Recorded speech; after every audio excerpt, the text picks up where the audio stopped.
This is the ASUS ROG Flow Z13 gaming laptop. It's deemed the most powerful gaming tablet out there. Did I say laptop? Tablet. But is it though? Let's take a closer look. The ASUS ROG Flow Z13 is a complete package that is more than a gaming tablet. Having used it in various scenarios and for different purposes, it's literally one of the most, if not the most capable Windows tablet out there. Actually, scratch that. Not just Windows, just tablet devices, full stop. Okay, some specs out of the way. This one here is rocking an Intel Iris Xe graphics, RTX 3050 Ti, 12th gen Intel Core i9 12900H, 16GB of DDR5 RAM, and a 1TB NVMe storage in there. The display is a 13.4 inch 16:10 aspect ratio with 1920 by 1200 tall display that can run at up to 120 Hz. You have over 55.6 megawatt hour battery, supports fast charge with a 100 watt USB-C power brick, USB-A, Thunderbolt 4, USB-C port, microSD card slot, and it supports ASUS XG mobile graphics card, so you can attach it to that external accessories port. All that packaged impressively in this small package you'd expect in a big ass laptop you have to lug around in your backpack. The Z Flow 13's design is awesome too. It's very gamer-like without overdoing it. You have that RGB keyboard that you can modify using Armoury Crate, and the transparent area on the back which gives you a little glimpse into the inner workings. The little red tab on the side is also very nice. It also means you can easily extend the kickstand, which allows you to have it stood up or lay almost flat. If you like to collapse it, you can do so as well and detach the keyboard and just use it as a tablet device. In terms of software, the Armoury Crate is actually a really nice software to have on here. The application allows you to change things like your performance settings, change graphics settings, and even just change all that design in terms of lighting, RGB settings. The keyboard is great to type on. You can have it raised up or recessed, but either way, it gets awkward if you try and place it on your lap to type. The trackpad is small and not that satisfying to click on, so you wouldn't use this for gaming, and to be honest, any serious gamer will use a controller like the one from Xbox. When it comes to the display, it's very sharp, color accurate for any graphics work, but ultimately excellent for watching movies and browsing the web and gaming. When browsing the web, you get plenty of screen space with no black bars on that 16:10 aspect ratio. But when you're watching movies on YouTube, for example, then you notice the black bars up top and at the bottom, which takes some getting used to. Putting its storage to the test, it operates really fast, so no issues accessing and reading files to the storage at all.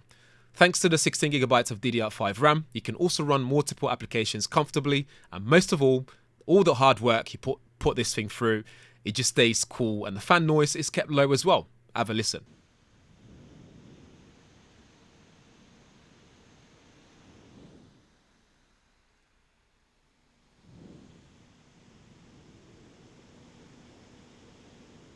When it comes to editing videos, so 4K videos from my Sony a7S III, it handles it really well, so scrubbing the files and even exporting them quickly after color grading and so on Premiere, it just works really well and smoothly, no issues there at all. The sound quality isn't the best, but it's there if you need it, and here's an example.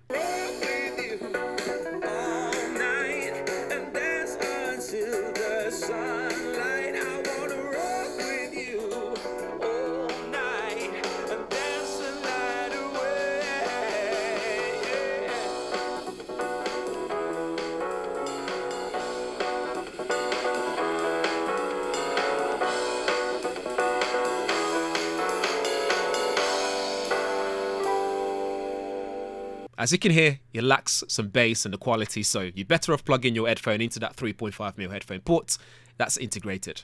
The webcam is nothing to write home about, although you do get one at the back as well, so if you really want to carry a 13.4 inch tablet around with you capturing moments, then go for it. But seriously though, it would be nice if the camera had a bit more oomph, more functionalities like maybe AR mapping, for example, for graphics work.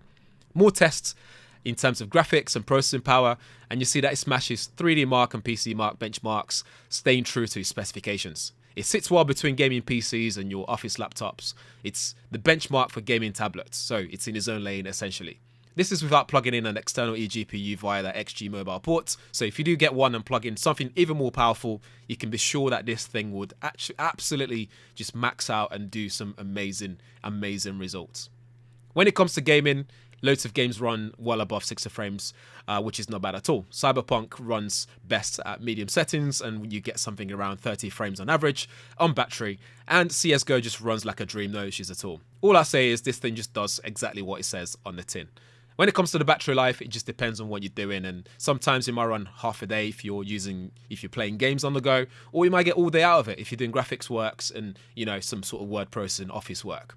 If you really want to push it further though, like I said, get that XG mobile graphics card extension, which means you just get a bit more oomph, a bit more power in there, and maybe better battery management. I think overall the Z Flow 13 is a tablet you can buy and use for a long time. It's got some really good specs that performs really well, and I think it's kind of future proof as well. So if you do want to buy this, it costs a lot of money, but you know that you won't have to change this anytime soon. And that's it for the ROG Flow Z13 gaming tablet. As always guys, let me know what you think in the comments below. If you have any questions, drop them there as well. But in the meantime, if this is your first time around here, please do subscribe, smash the bell notification as well, so you do get notified every time I upload a new video up on the channel like this one. Thanks for watching. See you in the next one.